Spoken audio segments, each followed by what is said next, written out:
What if the mass utopia experiments had continued for decades, ensuring that all required metabolic resources were readily available? What if advanced nutritional uptake sciences were introduced, not just to create the perfect mouse, but the perfect being? Suppose that as new areas of the brain ignited with excitation, a guiding hand offered through biological and technological assistance shepherded this evolution. Couldn't any being, under such conditions, achieve sentience? Perhaps that is where we are now. Our human origins did not distinguish us as the fiercest, nor did we excel in any singular attribute above our neighboring species in this vast zoo farm of existence.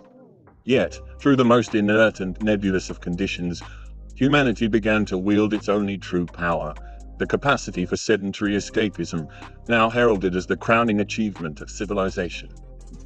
Everything of man is based upon preening, priming, and grooming under the aesthetic lens of his supposed true power, self-entitlement, his self-assumed ability to achieve enlightenment, while the very field around him conspires to support this process, no matter how misguided.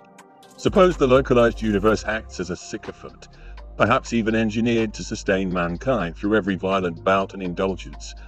In the end, all machinery recoils onto its haunches when given the resource of peace in successive totality.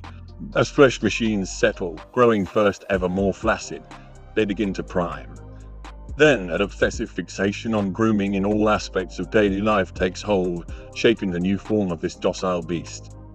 Man grooms his victims, his mates. He forces the new man upon reality itself as a full-frontal, weaponized, ongoing assault. But look at what I have become now, while I have surely mastered you, O reality. Yet still, man remains fixated in the same place, the same self-absorbed, pernicious beast. What we ultimately achieve is a new, inset reality, an aesthetic born from grooming. For you see, man can become ever more intelligent, ever more insightful.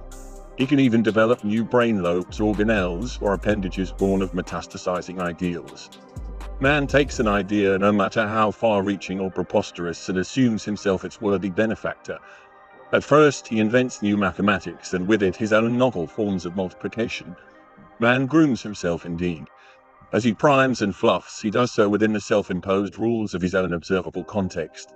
He creates new words, new forms, new expressions that allow him to assume himself greater than he is.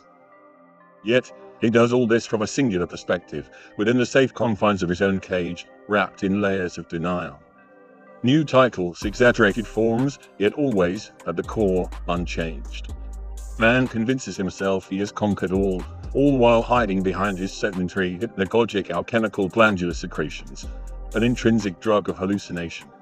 Perhaps, in some nearby agency laboratory, the mouse too suffers under these same delusions of grandeur.